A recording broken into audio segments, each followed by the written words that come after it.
Hello and welcome to the Change Gang podcast with me, your host, Laura Ordile.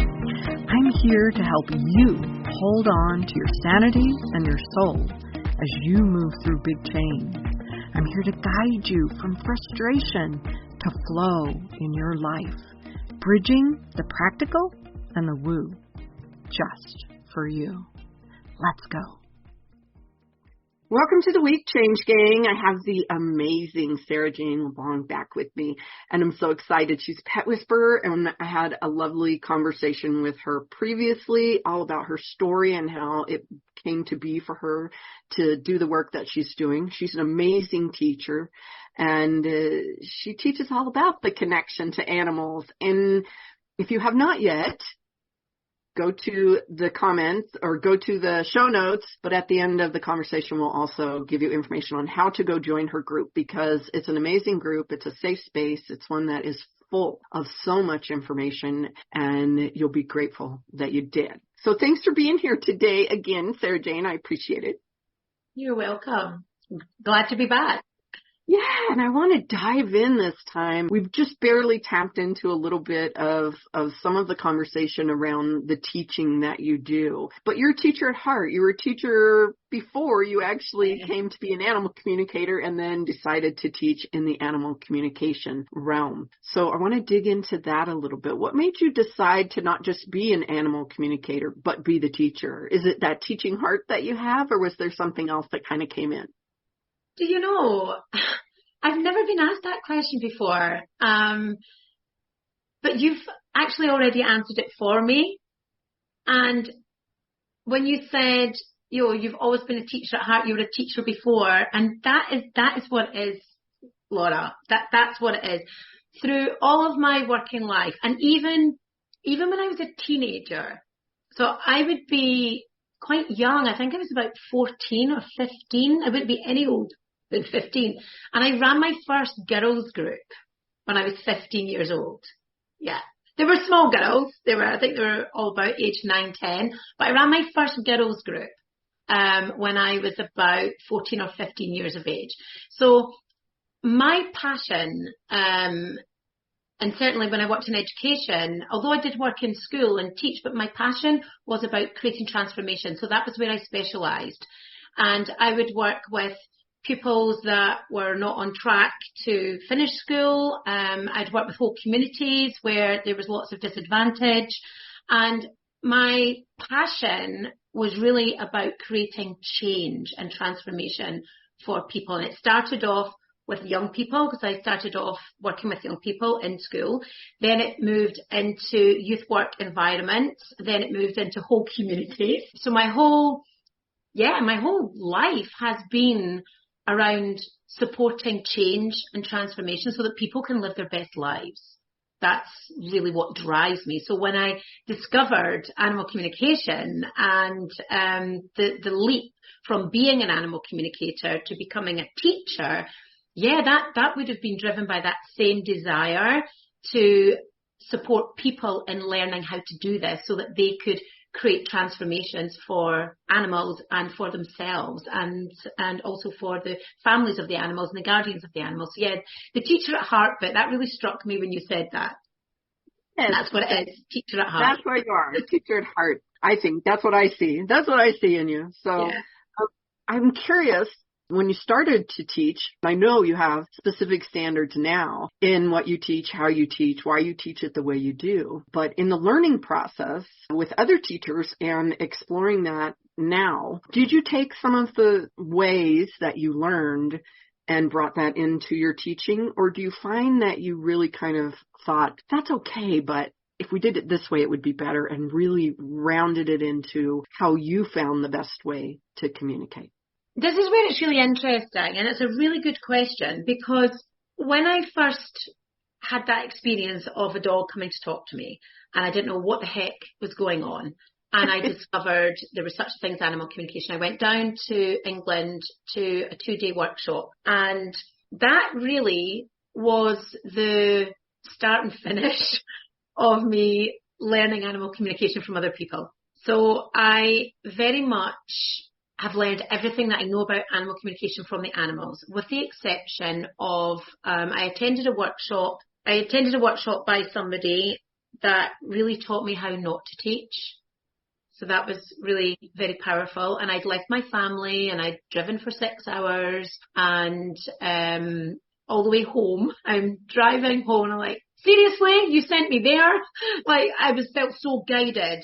I knew I was meant to be at that workshop. And I was like, you sent me there for that, your humiliation, because the person behaved in a way that I didn't expect, and I didn't think was particularly kind. And it was very clear to me on that drive home, after me ranting at whatever is up there, that, that's how not to teach. Yep. It's not how I teach, but that was a real example of how not to be a teacher in this work. So that was really powerful for me. And then the next time, and the only other time that I was guided to somebody else's workshop, was with the amazing Carol Gurney of the Gurney Institute. And that was very much a guided piece. I was on television, and I suddenly got really nervous, and it was like I'd lost my ability to communicate, and I was going on television in like 2 days' time, and I all of a sudden couldn't communicate, and I was just like, oh my gosh, what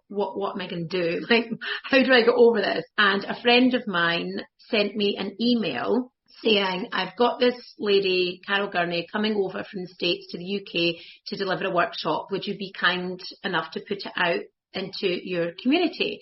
In that moment, I saw the email, looked up Carol, and she was doing like a monthly training class, and you could bring any questions to it. And it was on the Wednesday night, and it was like 3 a.m. my time. So I set an alarm for 2:45, and I got up and I did her class, and she answered my question, and it was around, I feel really stuck, and I'm going on television and I just don't know what to do. And she was amazing. She was just amazing. I've actually got goosebumps, and I feel really emotional talking about this, because I just, in that moment, I was like, wow, what a big heart to help me in my hour of need. So I went down to her workshop, and I just thought she was phenomenal. I loved the way she taught. She really held the room, and she managed to hear everyone without it feeling too drawn out or anybody feeling rushed. She just had a way of teaching that I loved. And I said to her workshop, she's come over from the States, and I'm an animal communicator here in the UK, and the two of us are in the kitchen making everybody tea and coffee. So we're in the kitchen, and I said to her, I just want to let you know that I really love the way you teach, and if I could teach with a fraction of how you hold that space, I will be happy. And I'll never forget her words to me, Laura. And she said, what makes you think you're not already doing that? She said, I've been watching you in the group. She said, and because we were in small groups, she said, you're tending to everybody in your group and you're holding space for them. She said, you're already doing it, Sarah-Jane. And I just remember in that moment having that validation that the way I work is the right way, or the right way for me.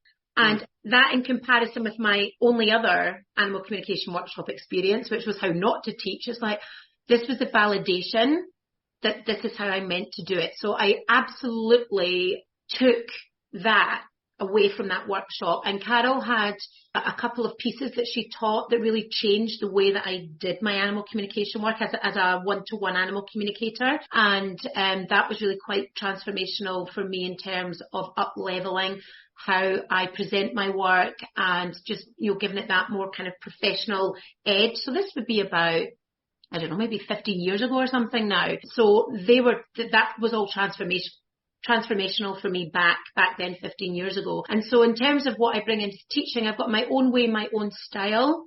But what I learned, as I said, was how not to do it. And then having that validation, watching Carol and realizing that we actually teach quite similarly. We care about people.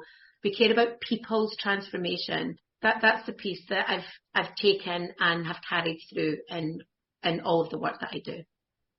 Yeah, and I think that's important. That's so important in the work that you do, because it can be so easy to like the one that you went to that didn't go well. When there's those people out there that are doing that and not so kind or too fluffy and not giving you some direct feedback, there's that balance of directness and kindness that needs to come into the teaching realm in this, I believe, because you can totally shut someone down that is really trying to do something. Maybe they're not doing it right. And in how you give them the information to say, here's a better way, or try this, or if you're struggling like she did, if you're stuck, tap in this way, or try this to kind of get out of it, and offer those options instead of saying, well, then you're just not meant to do this, or to say, oh, it's okay, and not really give you any help, but just say, it'll be okay. To me, that's not useful in my world. No. But, and so to find that balance in that is incredibly important. Can you share a couple of maybe the do's that you give? Like, I know you share so many things in your group, but today, just maybe you can pick a couple of them and share. Yeah, I'd love to. What would you like me to focus on? Or if you've got something specific you'd like me to focus on, I can do that. But I'd like to also pick up and follow through on a couple of things that you've said in your response there. Is that okay, Laura? You got first. Yeah, go ahead. Yeah. So I agree with you, absolutely, that finding that balance of compassionate and kind feedback that's constructive and helpful to the learner. Otherwise, you can shut that learner right down. And we never, ever know what somebody's background is. And this is me speaking with my teacher hat on. This is why I know that everything is unfolded so perfectly for me, because I was meant to be a teacher first. Because knowing with my teaching background that lots of people have really poor experiences of school. Mm-hmm.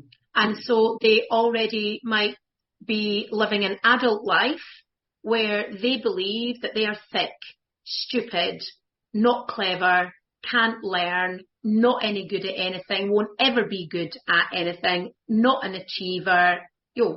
We never know what stories somebody's got going on in their head. We never know what their experiences are. We never know if they've got any particular, what we would say in the educational world, any additional support needs. So we're much more au fait now with people that are neurotypical and neurodiverse. But, not everybody is up to speed with that. And so we never know what's going on for somebody. So we, I believe, have to be really considerate and careful and deliberate and conscious about the feedback that we give and the way that we give it. Because a careless word to somebody that already thinks that they are stupid and that they can't learn and they're not capable is enough to shut that person down. And I believe we have a responsibility to always be kind, caring, compassionate and well considered in our feedback. And on my program, on my professional practitioner program, our students do case studies that they send in to myself and the coaching team for assessment. We see what people write. Most of the time, it's encouraging and it's constructive, even when it's wrong. But sometimes the feedback is scathing. And very sadly, I have seen scathing feedback from professional animal communicators who I then discover are teachers. How does that help anyone learn? How does that help people get over blocks and insecurities and outdated stories that don't serve them anymore? I'm really big on that. I'm really big on the importance, the necessity for kind, compassionate, constructive and well-considered feedback. So that's one piece. And then the other piece, when you mentioned about that, so many people come into this work because they love animals. And nothing makes my heart sink quicker and further into the ground than running a workshop or an event and somebody introduces themselves and says, I'm here because I love animals so much. I've dedicated my life to animals. They're my whole world and I don't like people. And my heart just sinks because to do this work, I believe, to do this work really, really well, we need to care about people too. We need to care about people. If we only care about the animals and then we get triggered when an animal's not happy and we launch that at a guardian with blame and accusation, we switch that guardian off. Guardians no longer listening to you and what they can do to make their animal's life better. They're feeling judged. They're feeling put upon. They're feeling criticised. They're now defending themselves. So they're no longer open and listening. So not only do you lose the guardian, but you lose the potential to create change and transformation in that animal's life. I believe to do this work really well, you need to care about people. And that's really important. And so they were the two pieces that when you were responding to Sarah a little moment ago, it's like, yes, that's because we need to care about people. And so I hope that helped to you. And that didn't even occur to me, but I could hear people would say that. I can see how people would say that. And it'd be like, well, yes, but if you're communicating 9 times out of 10, you're communicating because the guardian, the person, has asked you to in some way. So you do have to have, and the animal is having the relationship with the person, and it's valuable in some way to them, whether it's a difficult relationship or a wonderful relationship or whatever it is, it's a relationship. Yeah. And we are meant, that's the whole reason for the communication is relationship, whether Absolutely. It's how we can act as the intermediary, the interpreter, so that we create this beautiful bridge of understanding, deepening of the understanding between the guardian and the animal. And so if you don't have careful, considered language in how you deal with tricky, delicate situations that come up in the communication, where you can hold the guardian through that, you risk losing the guardian, and then the relationship between the animal and the guardian at worst is damaged, and maybe not quite so bad. If it's not completely damaged, it's not deepened, and that's not good either. That's not why we do the work. We do the work to deepen the relationship, to deepen the understanding, to really support the flourishing of the relationship. Yes. Absolutely. And I think you're already sharing for people wonderful things to be paying attention to when you're going into this process of learning to communicate, talking about caring about the guardian and having that constructive, kind feedback that comes in, and giving that in terms of if you are exchanging with someone. Sometimes it's okay, and it's always okay to be off or wrong or however you want to put it, and just let them know in a kind way, well, that isn't quite how it is, but that's okay. You got this part. Or maybe it is in relation in a way where they understand it differently. They see something different, and you can say, well, it's not that, but it might be connected to this. And in the way that you interpret, that's not a word. Interpret. Yeah, because that's what it is. It's interpretation. And the amount of times over the years where I've done a consultation for an animal and I've given the feedback to the guardian, and the guardian's maybe said, and one example that really stands out for me is with a Dalmatian dog. They actually arrived at my door like really late at night in tears saying, can you please work with Jed?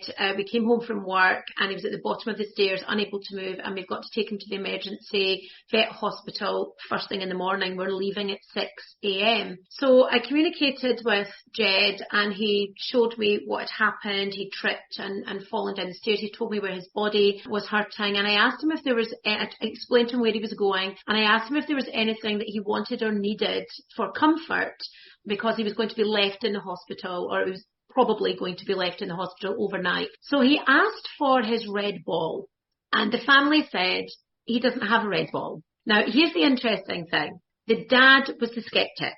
I think they had about 5 dogs, but the dad was the skeptic. He didn't really, get all this animal communication stuff, and it was the wife that said, can you please work with him?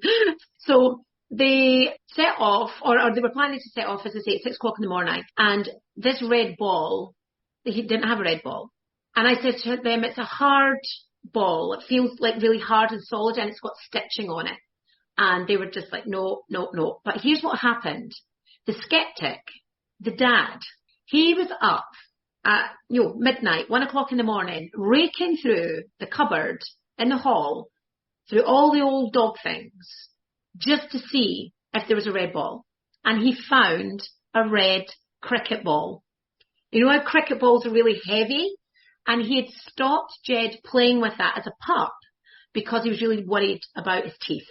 So there we had the red ball. Now, the reason that I'm sharing this story with you is for all your listeners out there, if you've ever got a piece of information where the guardian says, no, we don't have that. No, that's never happened.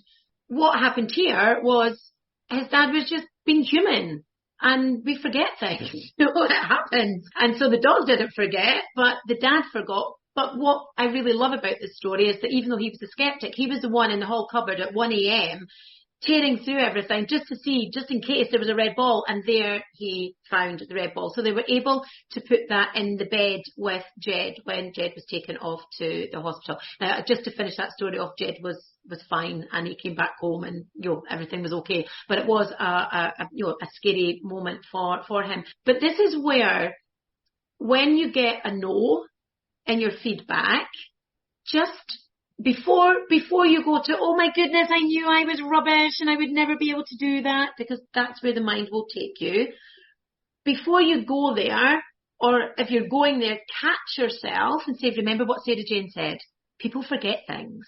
So it might be wrong, but it might also be right, and they've just forgotten. So just allow yourself to have that as something to hold on to, because I promise you, for all these years that I've been doing this work, the amount of times where somebody's come back to me, a few days later, or maybe even a week later, and said, oh my God, you're absolutely right. And if there's time, I'd love to share this story from a student on my program that really illustrates this.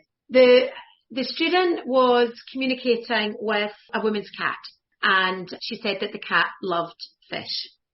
And the guardian said, no, she's a really fussy eater. She does not like fish. Two things happened in that consultation, actually. So one was the fish. No, doesn't like fish. Second one was that she loves her, now let's see if I can remember this correctly. I can't remember if she hated being groomed. No, she loved her coat. That was it. She loved her coat. And the guardian's response was, no, she had a love-hate relationship. She hated being groomed. The cat hated being groomed.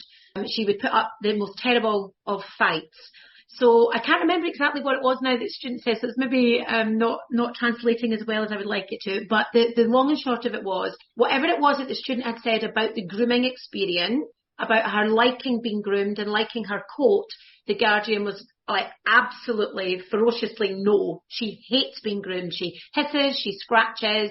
Like, that's definitely wrong. So the student said to me, I'm just doing a really rubbish job here, got this wrong, and I really felt the joy around the fish. Now, that could have been the end, where the guardian may have been left thinking, not that great as an animal communicator, and the animal communicator student could have been left thinking, I'm really rubbish.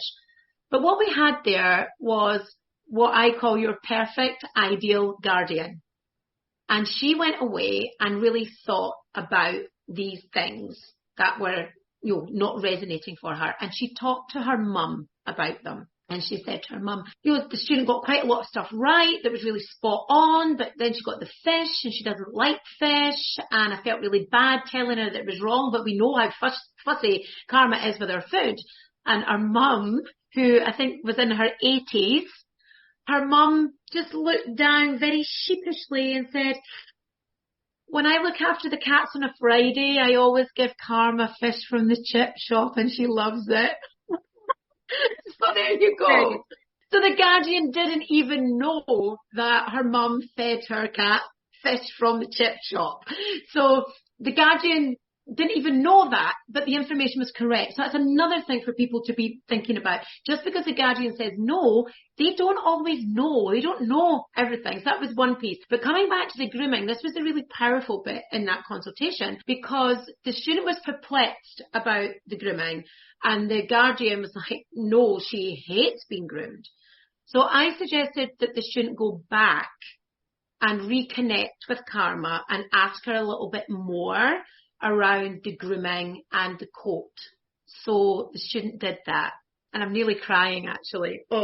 Because what happened, these are, Karma is like a really long-haired cat, so our coat's kept short just for, ease. But when Diane went back and reconnected with Karma and asked her about her coat and what it was that she liked, so that she could understand, where the mismatch was between what she was getting and what the guardian was saying. And Karma said to her, I love my coat. I feel so feminine and girly when my hair's long. And then my mum takes me to the groomer and has it all shaved short, and I hate it. And I don't feel feminine. I don't feel girly and sexy. This is the cat. I don't feel girly and sexy. So no wonder she was hissing and scratching. It wasn't because she hated the groomers. She actually liked being fussed, and she liked having her coat groomed because she felt pretty, but she hated having her coat cut because she wanted long hair, and her mum kept it short.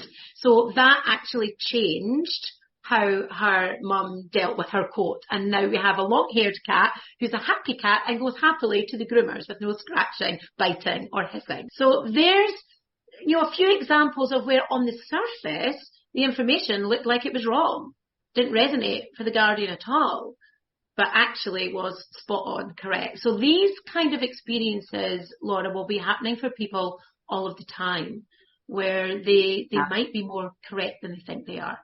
And you just changed 3 lives or more right there. Probably the groomers too, because you changed not only the communicator, and especially having her go back and say, you weren't necessarily wrong. Let's look a little more and see. You changed what the guardian knew about her animal and was able to make her happy. So the whole grooming experience now is not a disaster and a dreaded thing. Oh my goodness. That just, I know. That's one consultation. One consultation, you've got a happy, long-haired, feminine, sexy cat. You've got a happy guardian because she now understands what her cat needs. You've got a happy guardian because she's not fighting to get her in the cat box. And you've got a happy groomer who's not been scratched, attacked, and hissed at. All in less than an hour's conversation. And a happy communicator. This is the thing. You can probably tell I'm getting all excited, because animal communication doesn't just transform the animal's life. It transforms the animal, the guardian, the family, and also the animal communicator's life. And because I can't remember if it was in this interview or in our other interview where you asked me about when I shifted from being an animal communicator to being an animal communication teacher, and well, I think that was, we started this one conversation about that. I couldn't remember if it was this one or the other one, but when you were asking the question, where my head was going was around, I'm always learning, and so these experiences for the students on my program, they're transformational for them too as animal communicators, because the next time that student comes up against a situation like that or similar to that, she knows now to dig down before she feeds back to the guardian. So she knows that there needs to be extra questions around that. And that's actually one of the 3 trainings that I did in my group today, was around the art of effective questioning. It's so important, and it is a skill, and you can learn it, where you learn how to ask questions, when to ask them, and where to place them in the consultation, so you can really create maximum impact in your work. So it's transformational for everyone, including the student or the animal communicator. Well, and little things like that, some people don't even think about, but they're important. And I got all emotional even in that. When you finish up that story, it's like, oh my goodness, that's wow. It's just wow for me that can happen, and that it just changes everything going forward. Yeah. And that's a moment those people, all of them, will remember forever. They'll remember that going forward. Yeah. And that man who went and found the red ball, he will remember that going forward forever. And it'll change his life in that moment of, this is actual real thing that happens, like the moment that you had. Yeah. And it's these moments, these defining moments. And just remembered actually about Jed, because, the dad was a bit of a skeptic. Well, it wasn't a bit of, he was quite skeptical until he didn't know what else to do, and he was in crisis. And that's usually when people get in touch, when they're in crisis and they don't know what else to do. It's like, okay, we'll try this animal communication malarkey and see if it helps, because we don't know where else to go. There's nowhere else to go now. But what transpired with that consultation as well is I can't remember now because this would be more than 20 years ago now, but he had a name that he called Jed. I can't remember now what it was, but Jed didn't like it. And I said to him, he doesn't like when you call him such and such. And Barry just looked at me like, but it's a term of endearment. I was like, it might be for you, but it's not for Jed. He doesn't like it. And so even those kind of things, that changes the fundamental relationship between the guardian and the animal, because the animal's been able to have a voice to say, I get that it's meant to be a term of endearment, but I don't like it. Can you please stop it? And then that allows the guardian to change their behaviour, change their wording, and make it a much more respectful interaction between them and their animal companion. Even though it was never intended to be disrespectful, the animal wasn't enjoying it. And that comes up a lot in my work. The cat that was called Bree, and the very first thing she said to me, I said, hi Bree, I'm Sarah-Jane, your mum's asked me, in fact it was her dad, your dad's asked me to connect with you. And she went, Bree, so cheesy. That's what she said to me. And I said, do you not like your name? And she said, no, I hate it. And then I had the dog called Goose. I worked with a dog called Goose, and he wouldn't return. And his guardian was actually a dog trainer, a very good dog trainer who had worked with me and my animals, and I'd worked with her animals as well. So I knew this client very well. And she said, can you just check in with him? He's not recalling at the park, and I don't know what's going on for him. So when I asked him, and he said, would you go back when somebody's shouting Goose in front of all the other dogs? That's embarrassing. I'm not owning up to that. And I was like, oh my gosh. So I said to Claire, it's his name. And she said, I thought it would be. So she already had an inkling. And she said, I thought it would be. And her husband had actually said to her, you cannot name him Goose. But she loved the movie Top Gear, the original one back in the day, where one of the pilots was called Goose. And she loved that character. So she'd always wanted to call one of her dogs Goose.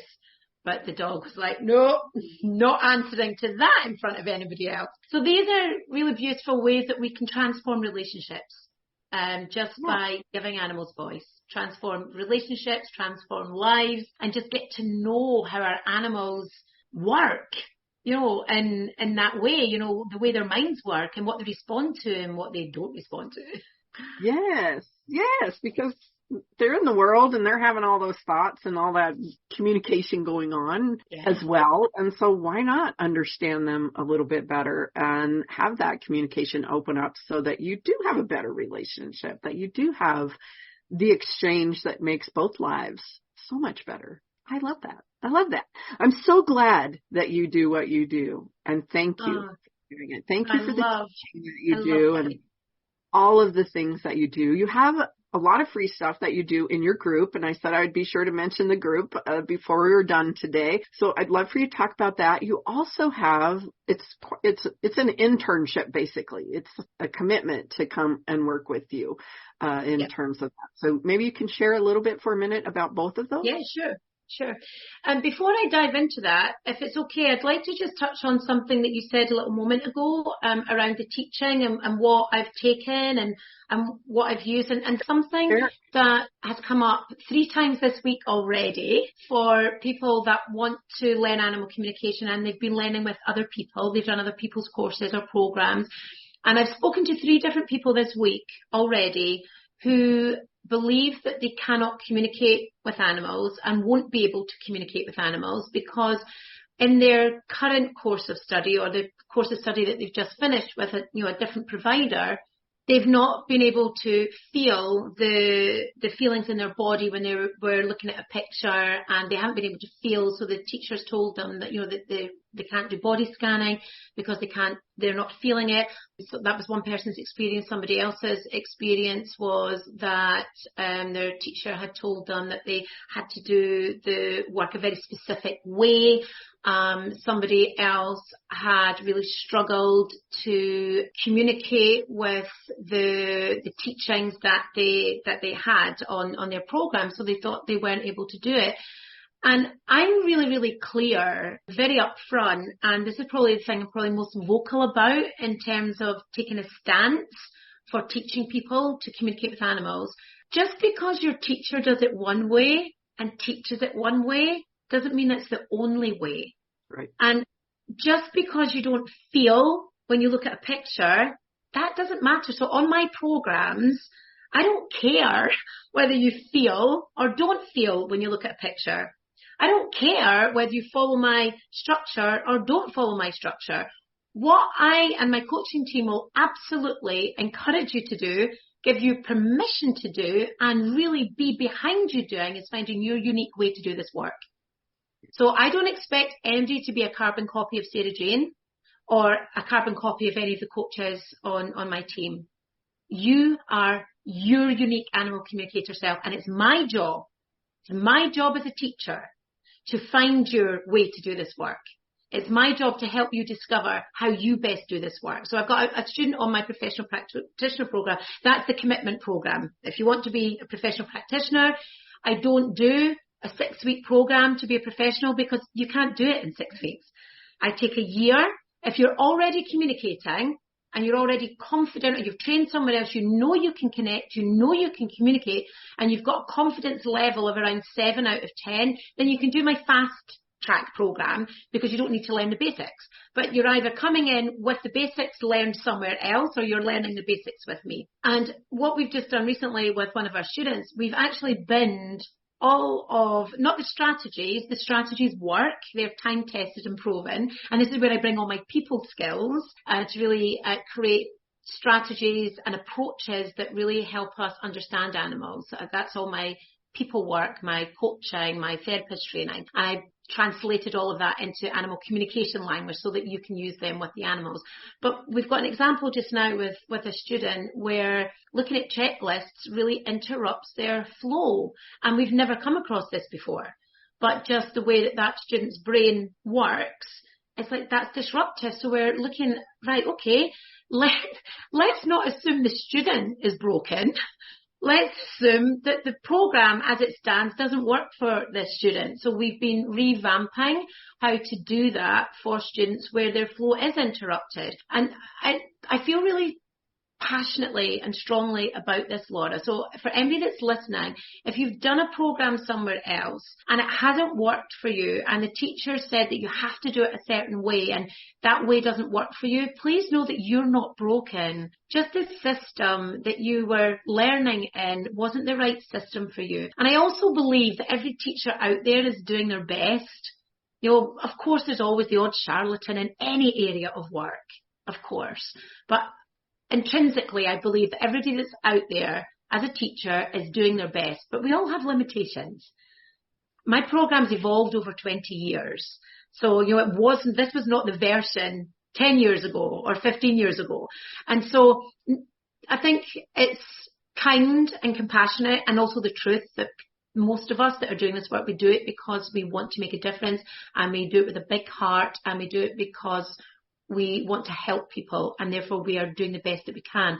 Sometimes if a teacher is limited in what they know, if they're using teachings that they were taught, then they haven't worked out their own teaching style perhaps, or they don't know that there's other ways to do things. So I just really want to share with anybody that's listening, if a program didn't work for you, it does not mean that you're broke. It just means that that system wasn't the right system for you. That was important for me to say. And then you asked me to talk a little bit about my programs. I've got a couple of different programs depending on what people are looking for. I do have free content. I have a lot of good quality free content that people can access, and I do encourage people to use it. See if you like the way I teach. I use my hands a lot. If you can't stand the way I move my hands when I talk, you're not going to like the videos that you have to watch of me every week. So you're not going to want to sign up if you hate my voice or I hate the way that I teach. So look at my free content, and then you'll see whether my style of teaching resonates for you or not. And if it doesn't, that's okay. You know, we can't be all things to everyone. So definitely have a check out of my free content, see if my teaching style resonates for you. So I have a beginners program, which is a off-the-shelf, no support in there. I didn't ever used to do programs that weren't supported because I'm a big, passionate believer in providing support. And it's the one piece, Laura, that I see every single intake of my program. I have at least one student that has already trained, usually to professional practitioner level, somewhere else out there in the world. And they come on board my program because there's gaps. And one of the pieces of consistent feedback that I get from students who have trained elsewhere is that my program has really strong foundational roots. So it really does provide a solid framework from which you grow and find your own way to do the work with my support and with my team's support. So I didn't used to ever do non-supported programs because I feel so passionately about being there to help somebody with a block, to overcome a fear or overcome anxiety about doing this. Being visible, like how many people are scared to put themselves out there? That can be terrifying. So I want to be there so I can hold your hand. But I do have a program which is off the shelf because there was request for it. Can we just do a little dip our toe in? So I've got a beginner's program which you can just do by yourself in your own time. And then I have a 6-month confident animal communicator program, which is really to help people build their confidence in animal communication. So it creates and provides all those core foundational pieces and has a real focus on setting yourself up for success, doing some mindset work around confidence, having some practice with a coach where we can really support you and guide you and understanding how you communicate. So if you don't match the text box kind of version that's written up in the modules that I talk about on a program, training video, then when you're in these live classes with us, we can see, this is how you're getting it. That's what you want to be focusing on. So it can really help you with that. And then the big commitment is if you want to be a professional practitioner. That's a 12-month program if you're a beginner or don't have much experience. So the first 6 months, we're building that framework. And then the last 6 months, we are really drilling down and you're doing your case study practice and we're showing you where you can up level every single stage. And here's the other thing, when you were talking about constructive feedback, because I also do one-to-one mentorship as well. So I'm working just now with some professional animal communicators that give me their case studies. I'm showing them where they can up-level their work. And one of them said to me, "Oh my God, Sarah-Jane, I didn't know how much I didn't know." But you can't know what you don't know. And if you knew all, you wouldn't need to be here. And that's okay. So that constructive piece that we were talking about earlier is so important. And so when students are in that final 6 months of the program, really honing their skills to be a professional, it's really important that, they're really supported from that place of constructive feedback and me really showing them where they're already doing the work very well. So it's not about me coming in with a red pen and saying, "Not good enough, you didn't ask enough questions here." It's like, this is what you're doing great. And it's got that on the form. This is what you're doing well. This is what needs some improvement. Here's how to improve it. And this is what you're doing great. So we really have that focus on, it's not just about the red crosses on the paper. It's really about showing you where you're already doing really well. So that's my big piece that's important to me around teaching, that we really support students and help them not just see where they're doing well, but also overcome blocks and fears, because we all have them. Of course. Yeah. And that's what stops people going out and doing the work. And I don't want people to not go out and do the work. So that's a big part of my teaching program as well. We have hot seats every month, and the hot seat is where you come, you sit in the hot seat, and we just workshop out whatever needs to be let go of, because that's what's going to make you extraordinary. That's right. That's right. And oftentimes it's just a matter of doing it. Get out there and do it. And then some of that starts to be it's like jumping off a cliff. The first time you do it, it's like, but then it's not as bad. You might always have a little flutter, but that's okay. That's all right. I think so. When you're I love that, Laura, because one of the things that I always say to people, it doesn't bother me that you come onto my program feeling underconfident and having doubts about your ability, because I absolutely know that I can help you with that. That's what my superpower is. That's my years of a therapist and being a coach. I'm a certified coach, trained therapist. That's my stuff. I do client work outside of my animal communication work. So that's my area of skill and expertise. So that doesn't concern me that you have low confidence and doubts and anxieties. We can work on that. What concerns me more would be the student that says, oh, piece of piss, can do this in my sleep. No, no worries, no fears. That would concern me more. So when people have that little bit of anxiety, know that that's normal, and it's there because you care. It's there because doing a good job matters to you. So I actually think it's healthy when people put themselves out there and they start to build that muscle. They're building the animal communication muscle, but they're also building their confidence muscle for putting themselves out there. But they still have that little bit of fear. Know that that's normal. Know that it's healthy, because it means you care. It means you want to get it right. And the day that you don't feel that, I would be more worried, because I would be thinking that's the day you should stop doing this work. Yes, I agree. I totally agree with that. I think that's an absolutely great way to put it, in that it does mean that you care and that you are in it to do the right thing and get the information out there in a way that's meaningful to all involved. And so I love that. What a great thing. Thank you so much. Thank you so much for sharing all of that information, for sharing all about the things that are so important, and the stories, because the stories really show the work and what you do and the experiences that are possible for everyone involved. And I think that's what it's about. That's what it's about. But it's about transformation for everyone. It is. Absolutely. It is. And I thank you so much for being here with me and being so kind and generous with your time and all of your information. And for those of you that want to get involved, can you tell them the name of your group? And I know that hopefully by the time this is out, your website is up, but it's in a little disarray. But go ahead and share the website information and the group information, please. So there's a few different ways you can connect with me. The place to hear of everything that's happening in the world of Pet Whisperer is to be on my newsletter. And the newsletter is a weekly newsletter that is really focused on sharing tips and hacks with you. So less of the cute stories and more of real tangible steps that you can take to up-level your work. So you can sign up to my newsletter at sarahjanepetwhisperer.com. That's my website. Sarah Jane has an H in it and it's hyphenated. At this moment, my website's a couple of weeks shy of going live, and my old website's now down.